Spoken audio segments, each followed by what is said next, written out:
Bonjour et bienvenue sur le podcast Murmuréquin.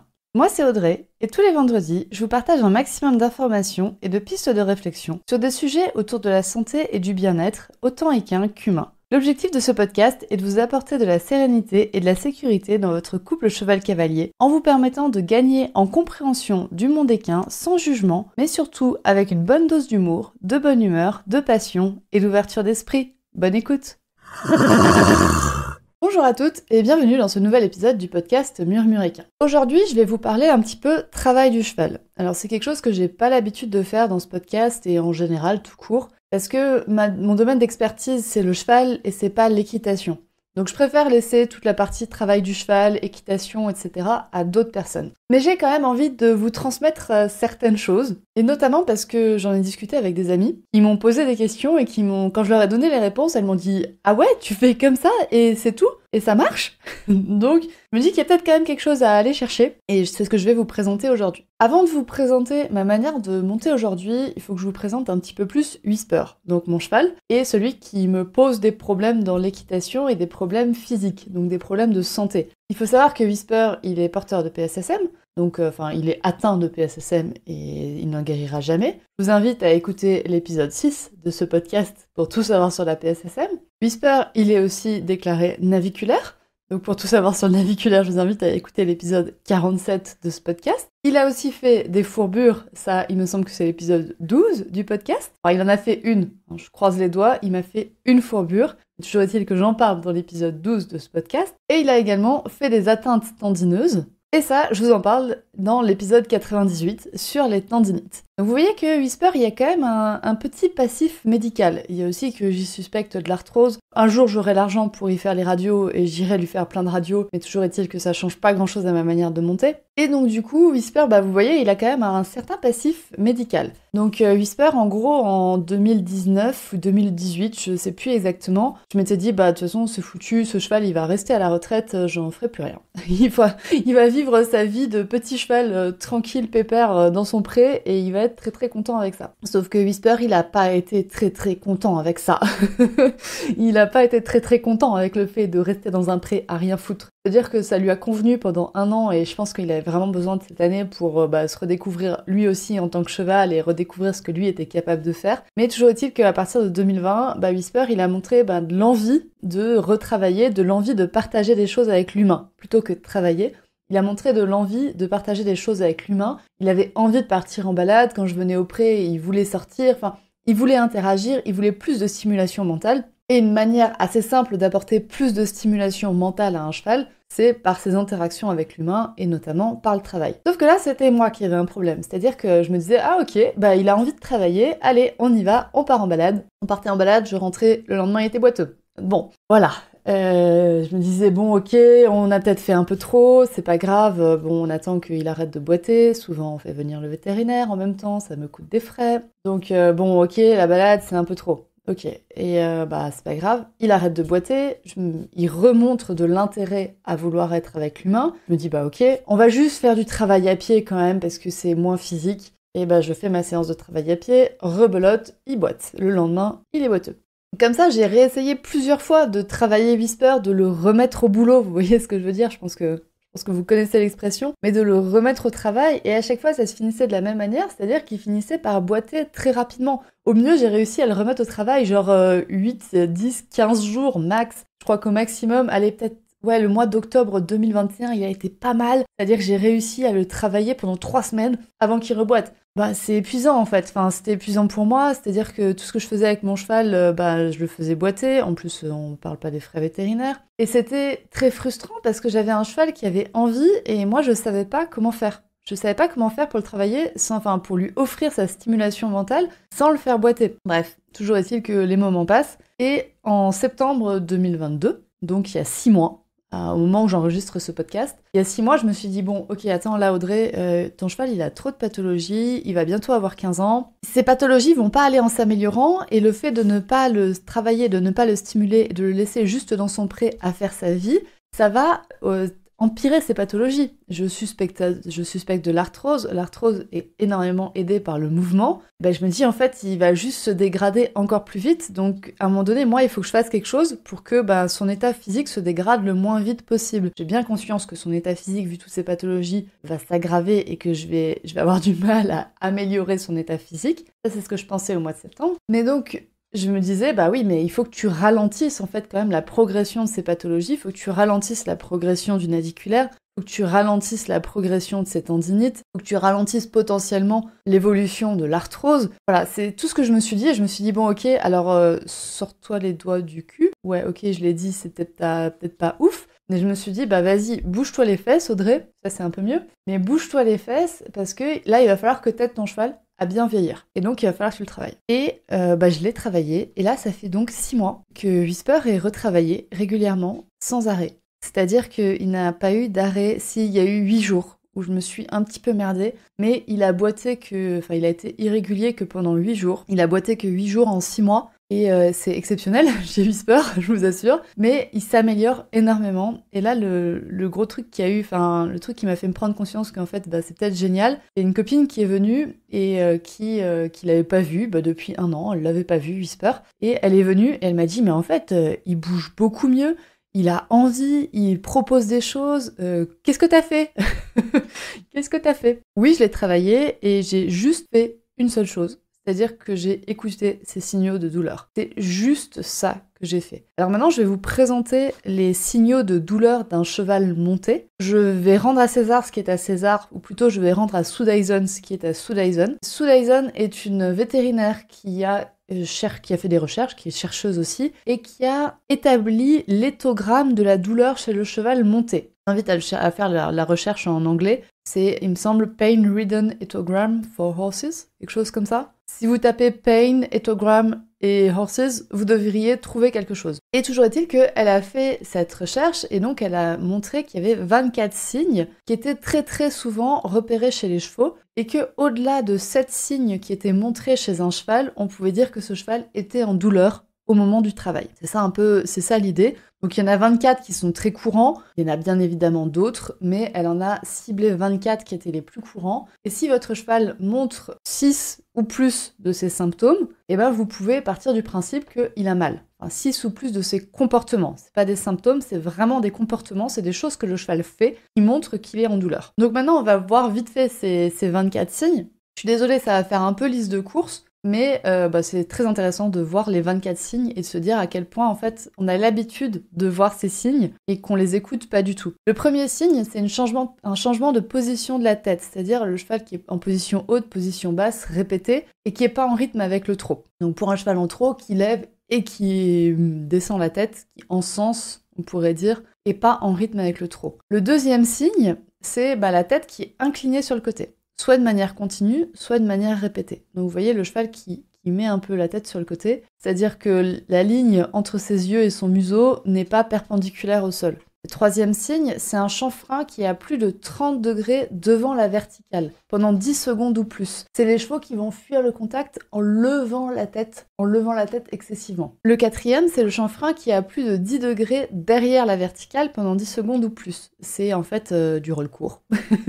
Mais un cheval qui se met lui-même en roll court ou qui est lui-même mis en roll court pour pouvoir effectuer l'exercice, c'est un des signes de douleur. Le cinquième signe, c'est la position de la tête qui change régulièrement, qui encense, ou la tête qui penche d'un côté ou de l'autre, et le cavalier qui doit constamment corriger la position de la tête. Donc vous voyez, si vous êtes constamment en train de faire droite-gauche dans vos mains pour rétablir la position de tête droite de votre cheval, ça peut être un signe de douleur. Le sixième signe, c'est les oreilles qui sont tournées en arrière ou plaquées pendant 5 secondes ou plus. C'est là où ces 5 secondes ou plus, ça peut être intéressant. Et les oreilles qui sont régulièrement plaquées aussi. Le septième signe, c'est les paupières closes ou mi-closes pendant 2 à 5 secondes ou les clignements de paupières fréquents. Là, c'est un peu plus compliqué à voir quand on est situé sur le dos du cheval, mais votre coach peut vous le dire. Le huitième signe, c'est aussi votre coach qui va pouvoir vous le dire, ou si vous vous faites en vidéo, si vous vous filmez pendant que vous travaillez, c'est le blanc de l'œil qui est visible de manière répétée. Le neuvième signe, il concerne aussi l'œil, c'est le regard intense. C'est le cheval qui va fixer un point dans le vague pendant 5 secondes ou plus. Ça va être compliqué aussi à voir quand on est sur le cheval, Mais encore une fois, si vous vous filmez ou si votre coach est à pied, il pourra le voir. Le 10e signe, c'est la bouche qui s'ouvre et qui se ferme de manière répétitive, avec séparation des dents pendant 10 secondes ou plus. Donc le cheval qui va avoir tendance à mâchouiller fortement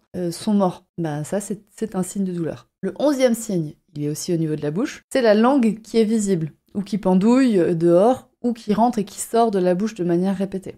Le 12e signe, c'est si le mort sort de la bouche d'un côté ou de l'autre de manière répétée. Vous voyez qu'il y a certains signes qui sont en lien, mais toujours est-il que en fait, ça vous permet d'en voir différents, ça vous permet de les voir différemment. C'est-à-dire que le mort qui sort de la bouche d'un côté ou de l'autre, en général, ça va avec le cavalier qui a besoin de constamment corriger la tête de son cheval. Mais selon lequel vous parle, ça vous en fait un à noter ou pas. Le 13e signe, c'est la queue qui est plaquée entre les fesses ou tenue de côté. Ça, vous pouvez le voir, et notamment en travail à pied. Le 14e signe, il est aussi sur la queue. C'est la queue qui fouaille de manière répétée, de haut en bas. Donc, vous voyez les chevaux là qui font un sapin quand ils sautent, ou d'un côté ou de l'autre, ou en décrivant des cercles. Et c'est ce fouaillement de la queue, il intervient surtout pendant les transitions. Le 15e signe, c'est des allures précipitées. C'est-à-dire que le rythme du trot ou du galop est irrégulier, ou la vitesse du trot ou du galop change de manière répétée. On peut aussi le voir au pas, mais c'est quand même plus facile à voir au trot ou au galop. Le 16e signe, c'est l'inverse. Après les allures trop rapides, on a les allures trop lentes,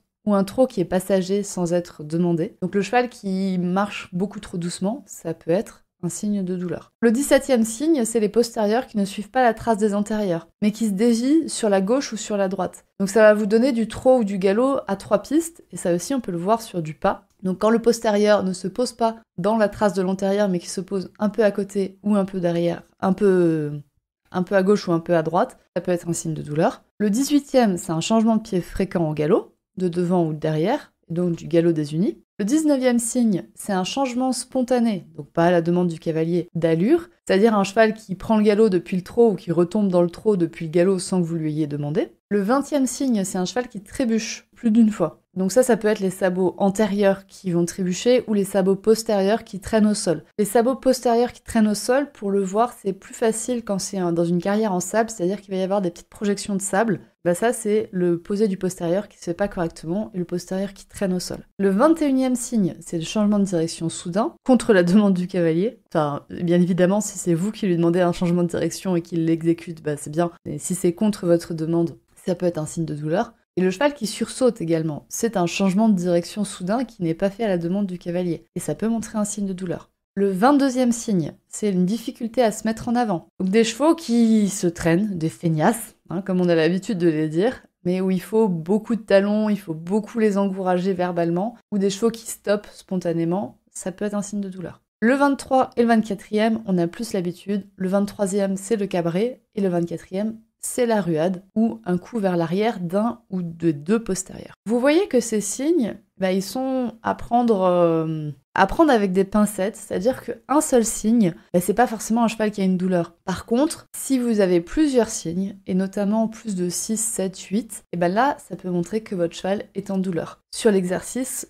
ou sur la séance. Et donc du coup, moi, ma manière de travailler avec Whisper depuis septembre, ça a juste été d'écouter ces signes de douleur. Je l'ai pris du côté un peu extrême parce que moi, j'en pouvais plus, ça me rendait malade de voir mon cheval boiter à chaque fois que je le travaillais. Et donc du coup, à chaque fois que moi, je repère un signe de douleur, je descends, j'arrête la séance, j'arrête l'exercice. Alors en vrai, ce que je fais, c'est quand j'en repère un, je change d'exercice. Je change d'exercice quand je repère un signe de douleur, je change d'exercice et je vois si je peux continuer la séance. S'il me montre encore des signes de douleur, j'arrête la séance. Ça va être pareil quand je travaille montée. Quand j'ai des signes de douleur, j'arrête la séance montée et je passe à pied. Parce que moi, j'aime beaucoup faire de la balade, alors arrêter une balade en plein milieu, c'est pas possible. Mais de me dire, ok, j'arrête de monter, je descends. Là, mon cheval, il montre un signe de douleur, je descends. Je l'ai pris du côté un peu extrême, c'est-à-dire qu'à partir du moment où j'en vois un, j'arrête. Parce que j'estime qu'il y a beaucoup de signes que peut-être je vois pas, notamment les signes sur les yeux. Moi, j'ai du mal à les voir. Déjà, même quand je suis à pied et montée, c'est impossible de les voir. Il y a des signes comme ça où moi, j'y arrive pas. Et donc, je me dis, ok, si j'en vois un,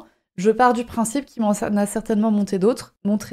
Et donc, j'arrête ma séance. Ça a été ultra dur. Ça a été vraiment ultra dur. Ultra compliqué pour moi. J'ai eu à déconstruire énormément de choses et je suis toujours en train de déconstruire énormément de choses de ma vie de cavalière. C'est vrai que pour la cavalière en moi, c'est vraiment très compliqué.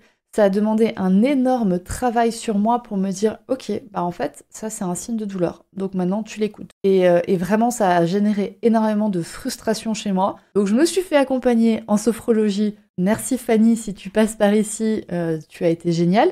Donc je vous conseille les yeux fermés, Fanny Saillet, qui s'appelle sans équivoque sur Instagram, mais vous pouvez la retrouver si vous tapez Fanny Saillet. Et donc je me suis fait accompagner pour gérer ma frustration à moi et déconstruire au fur et à mesure mon passé de cavalière en fait. J'ai dû déconstruire mon passé de cavalière et de me dire en fait si mon cheval il s'arrête, s'il recule quand je lui ai pas demandé, s'il retombe dans le trot alors qu'il était au galop, c'est un signe de douleur. C'est pas un signe qu'il a pas envie. Ou que, j'en sais rien, il se fout de ma gueule, ou que il a pas compris l'exercice, et que je vais lui faire comprendre l'exercice, et on va faire cet exercice. Non, et franchement, ça a été vraiment compliqué. J'arrête pas de vous dire que c'est vraiment compliqué, mais je pense que vous allez être comme moi.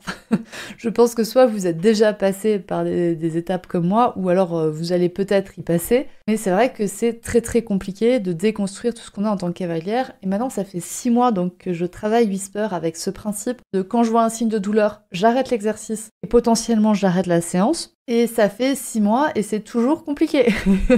C'est toujours pas facile. C'est-à-dire que là, j'ai encore fait une séance ce matin. Et il ne voulait pas faire un exercice. Et dans ma tête, vous voyez, je l'ai dit, dans ma tête, c'était il ne voulait pas faire un exercice. Mais méchant poney, je vais te faire comprendre cet exercice.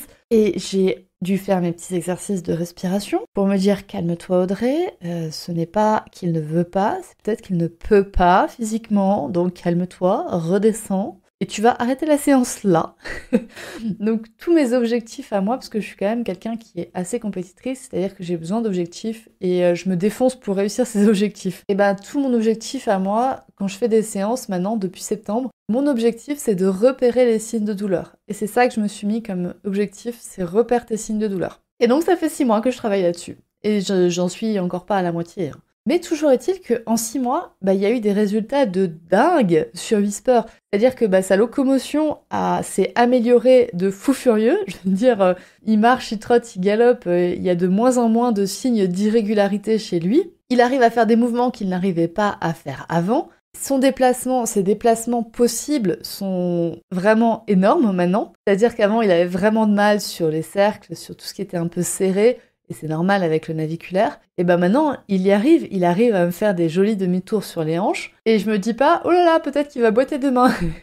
Non, il y arrive, il a gagné en robustesse physique, c'est incroyable. Et du coup, la plupart des gens, quand ils voient Whisper travailler, ils me demandent si je le travaille en biomécanique. Et moi, je suis là, non, je ne travaille pas en biomécanique, je travaille juste en l'écoutant. Je n'ai jamais été chercher un exercice particulier, vous voyez, pour déverrouiller un muscle, pour améliorer la souplesse d'une articulation, Non, j'ai jamais cherché ça. Bien évidemment que c'est ce que je veux. Moi, je veux un cheval qui se porte du mieux possible. Mais vous voyez qu'en étant une noob, moi, je suis une noob en biomécanique, si vous... Bon, allez, peut-être pas si noob que ça, mais mon travail n'a pas du tout été en mode « Ah oui, je vais reporter le poids de mon cheval vers l'arrière pour lui soulager le poids sur les antérieurs et donc soulager son naviculaire. » et donc permettre un meilleur mouvement, et donc ceci, cela. Non, moi j'ai juste travaillé mon cheval en écoutant ses signaux de douleur. Et à partir de là, mon cheval s'est amélioré comme pas possible. C'est-à-dire que maintenant, on réaborde le galop, on a abordé le galop quand même assez rapidement, c'est-à-dire qu'après 3 mois, on a abordé le galop en ligne droite, parce que le galop sur des cercles, il me montrait des signes de douleur. Mais par exemple, au début, on était juste sur le trot, il montrait des signes de douleur. Donc j'arrêtais le trot et je faisais ma séance au pas. Et au fur et à mesure, maintenant,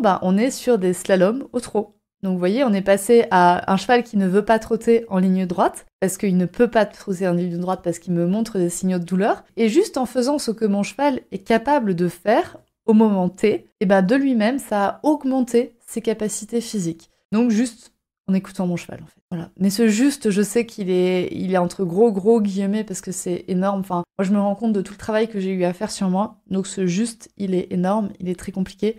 Et vous avez tout mon soutien si vous voulez vous y mettre avec votre cheval à écouter ses signaux de douleur et à vous dire, ok, il fait pas semblant, en fait, il a mal et je vais partir du principe qu'il a mal. C'est surtout ça. Je vais partir du principe qu'il a mal. et pas qu'il ne veut pas faire ou pas qu'il n'a pas compris l'exercice, je vais partir du principe qu'il a mal. Et à partir de là, je vais le travailler, et en fait, ses capacités physiques vont augmenter au fur et à mesure parce qu'il va prendre conscience. Et même si vous n'allez pas chercher à ce qu'il augmente ses capacités physiques, de lui-même, il va en gagner parce qu'il va travailler les moments où il est capable. Et donc son système physique, tous ses systèmes physiques, donc les muscles, les os, les tendons, etc., vont être stimulés et vont gagner en compétences. Et ce qui fait que, après, il sera de plus en plus capable de faire de plus en plus de mouvements. Voilà donc comment je travaille Whisper depuis septembre. Et depuis septembre, j'ai un cheval qui gagne en conscience physique, qui gagne en compétences physiques et qui est biomécaniquement plus correct et beaucoup plus développé. Et donc, je travaille sa biomécanique sans même m'en rendre compte parce qu'en fait, c'est mon cheval qui travaille sa biomécanique.